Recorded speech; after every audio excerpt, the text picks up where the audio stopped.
Olá, vamos tratar dos servidores públicos, eles que têm um vínculo estatutário, que seguem um estatuto. Mas, professor, o que é o estatuto? É uma lei que regulamenta a carreira, que diz quais são os requisitos para o cargo, que diz quais são os direitos, os deveres, o regime disciplinar. Então, o estatuto, digamos assim, é a bula do servidor público. É a bula do servidor público. Professor, e o empregado público? Aí muda a natureza do vínculo. Não vai ser estatutário como servidores. Vai ser CLTista. É isso mesmo. CLTista lembra? Óbvio, CLT. Então o vínculo aqui vai ser de maneira diversa. Tem FGTS, mas não tem estabilidade. De qualquer forma, a demissão tem que ser motivada também para os empregados públicos, não é mesmo? Então muda a natureza do vínculo. E aí o professor anota aqui os principais pontos para você a respeito desse tema. Olha só, eu coloco aqui que no âmbito federal nós temos a Lei 812, que é o Estatuto dos Servidores Públicos Civis da União. Não aplica aos militares, mas aos civis. E além disso, professor, quando o senhor fala União, o senhor está falando o aspecto federal, né? Então se aplica à União, o aspecto federal, incluindo suas autarquias e fundações públicas. Tudo bem? Eu costumava estudar assim, eu coloco União, número 1, autarquias 2 e fundações públicas federais. Na hora da prova eu lembrava 1, 2 e 3 e eu ia procurar. Qual que é o âmbito de incidência da Lei 812? União, autarquias e fundações. E o que é a União? É o âmbito federal, tá bom? Quem é servidor público? Quem está investido em cargo. Se eu tenho um cargo para chamar de meu, eu sou servidor, tá bom? E a palavra é essa mesma, é investidura, tá? É investidura, lembra a armadura, né? É como se o cargo entrasse no sujeito, ele é investido, mas a ideia é essa mesma. A ideia é de que o servidor ele é investido, ele efetivamente ele toma posse, né? Toma posse do cargo público por meio de um termo de posse e exercício, tá bom? Beleza? E o que é cargo público? É um conjunto de atribuições e responsabilidades. Basicamente é isso. O que é cargo público? É atribuições e responsabilidades. Então vamos pensar aqui num cargo de juiz. Você já pensa logo nas atribuições, ele tem que julgar, tem que fazer isso, tem que fazer aquilo, inspeção, tal, né? Exercer chefia dos servidores que estão subordinados a ele, e tem um monte de responsabilidades também, tem que julgar dentro do prazo, atender advogados, o que mais? Fazer audiências, né? E, enfim, ele tem que cumprir todas as responsabilidades do cargo, por isso que todo servidor toma um compromisso, faz um compromisso legal de bem desempenhar o cargo, cumprindo e fazendo cumprir a Constituição e as leis do país. Tá? Na estrutura do cargo, você também tem a remuneração. Então, como regra, não tem serviço gratuito não, porque trabalhar de graça nem relógio. Mas existem exceções, e o que costuma cair são justamente as exceções. Uma delas é a figura do voluntário, tá bom? Aqui no Tribunal do Paraná tem o voluntário, na Justiça Federal tem um voluntário, ele não ganha nada, mas tem um seguro de acidentes pessoais, justamente para evitar alguma responsabilidade da administração se algo acontecer com ele durante o exercício do voluntariado. Tá bom? Então, gente, os cargos, né, que são acessíveis aos brasileiros são criados por lei, tem um nome técnico, analista, juiz, promotor, delegado, escrivão, investigador. O cargo tem um nome. Ele tem os vencimentos que serão pagos, ou todo o aspecto remuneratório, por isso que quando sai concurso já sai lá a remuneração, né? E também as duas formas de provimento, efetivo ou comissão. Qual que é melhor? Claro que é melhor efetivo. Efetivo, você tem um cargo para chamar de seu. Após 3 anos, você tem direito à estabilidade. É isso mesmo, você é estável. E comissão? Comissão, não. Comissão, não. Lembra? Não.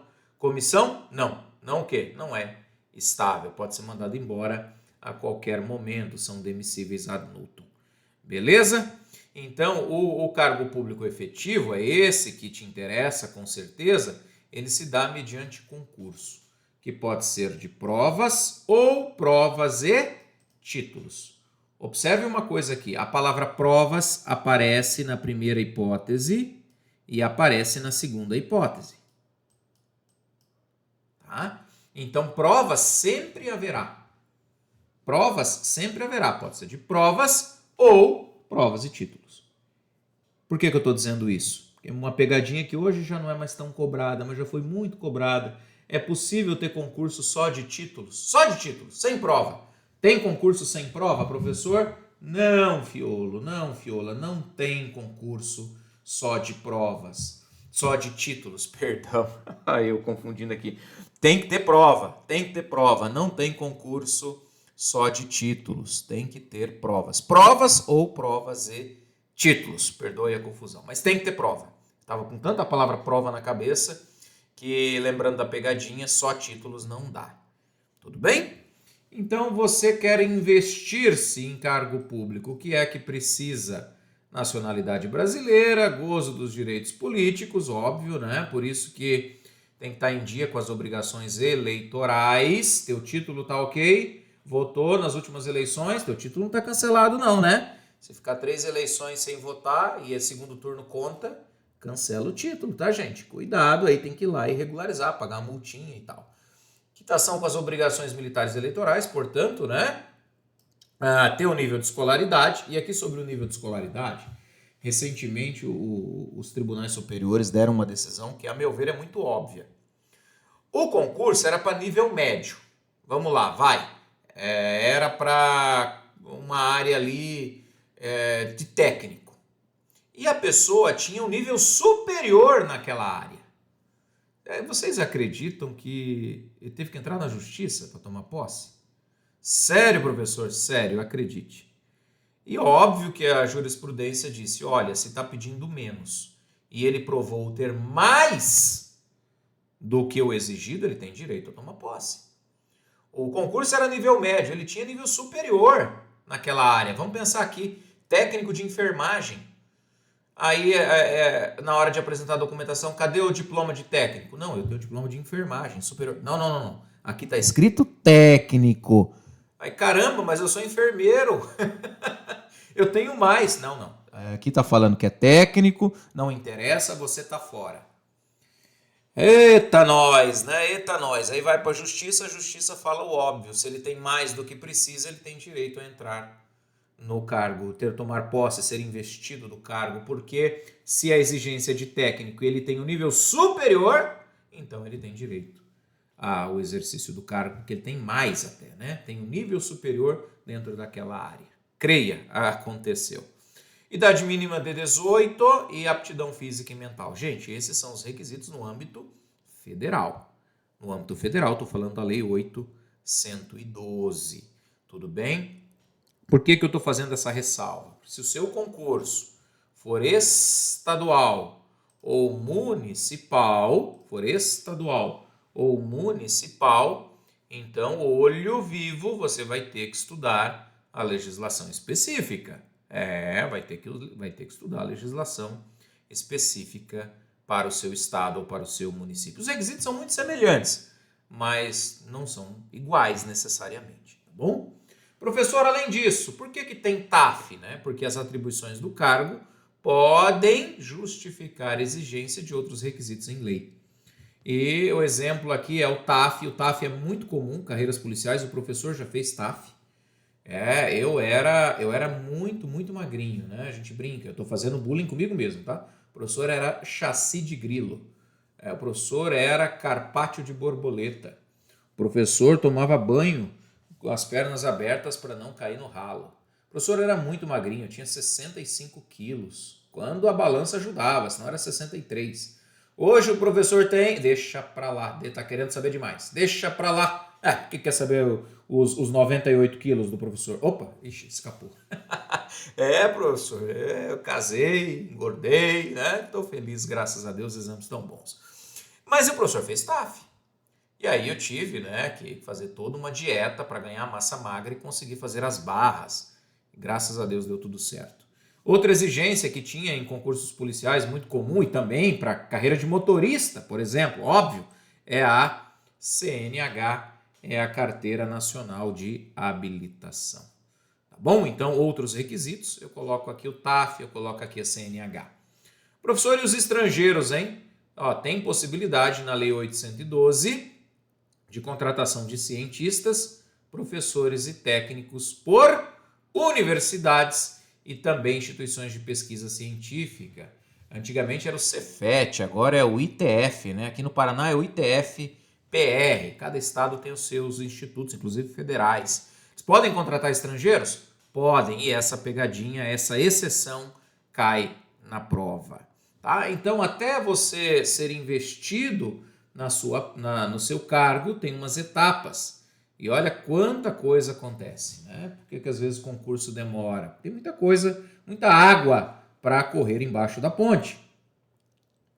Olha aí, ó, escolha da comissão, Estou falando só da banca não. O que é isso, professor? Todo concurso tem uma comissão. Tem agentes públicos que formam uma comissão e que vão fiscalizar esse certame. A gente chama de comissão de concurso. Tá bom? Aí depois vem a banca que vai ajudar, que vai aplicar, muitas vezes elaborar a prova.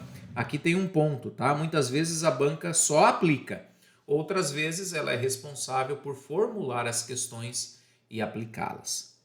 Aí você tem a aplicação das provas, os resultados, os recursos que eu acabei, né, incluindo aí no item B. Os resultados permitem recurso. Aí, na sequência, vem a análise dos títulos. O que são os títulos? São, digamos assim, os documentos que te colocam na frente dos outros. Tá? É uma palavra bem simples, título é isso. Mas o que é considerado título? O que tiver no edital. Pós-graduação, artigos publicados, TCC, livro, aprovações em outros concursos, tudo isso são títulos.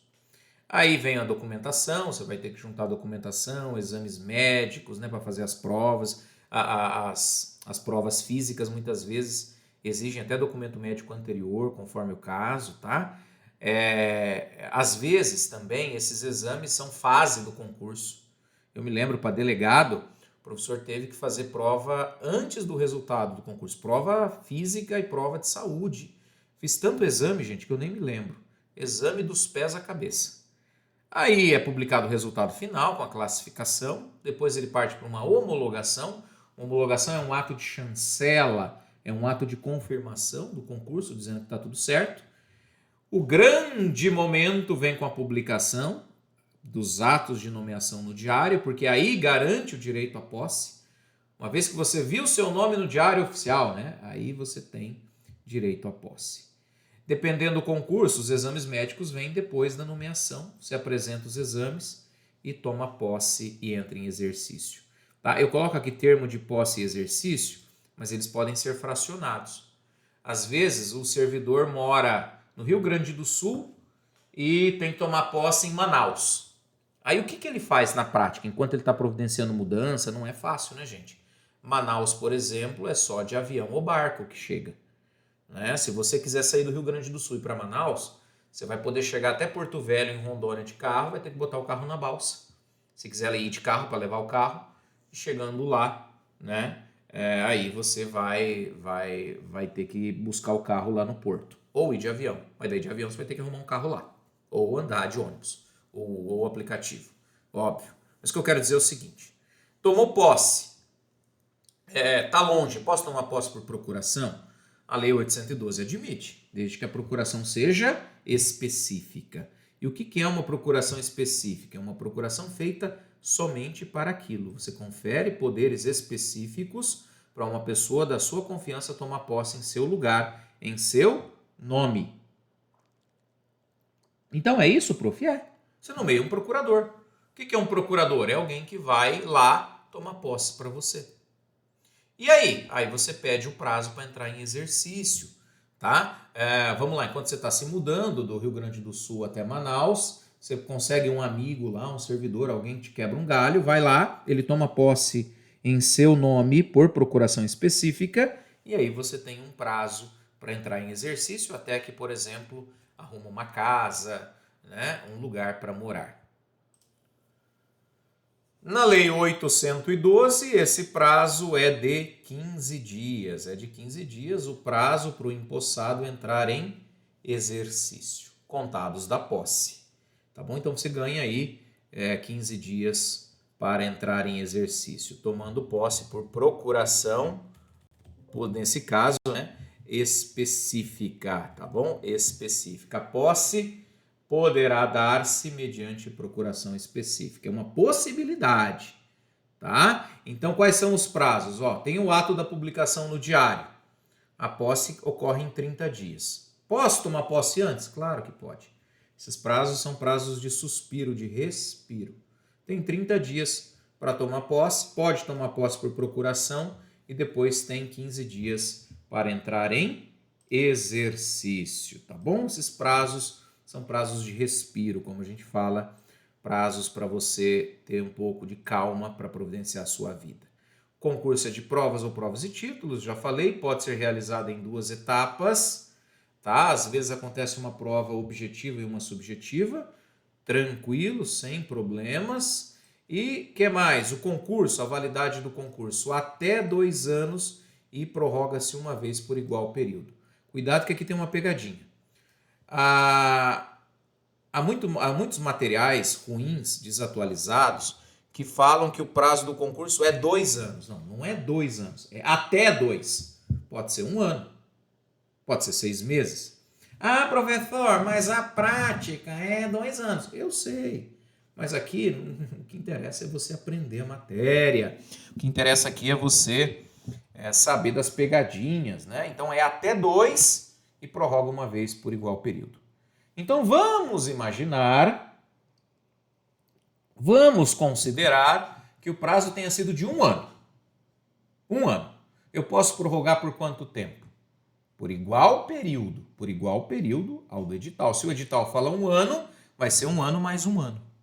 Entendeu? Se o edital fala 2 anos, serão 2 anos mais 2 anos, totalizando o máximo, que aí são 4. Ok, gente? Beleza? Entendidos aí? Então não é 2, é até 2 e pode prorrogar uma vez por igual período. Ah, professor, mas isso que o senhor está falando é muito simples, Isso não cai não, cai sim. Olha aqui, ó, 2014, CESP-Sebrasp, concurso concorridíssimo da Câmara dos Deputados para agente de polícia legislativa. Olha aqui, ó. Um cidadão aprovado no cargo de técnico legislativo da Câmara que não possa comparecer à posse por motivos de foro pessoal, por questões pessoais. Pode tomar posse por procuração específica? Sim, né? Vimos aqui que sim.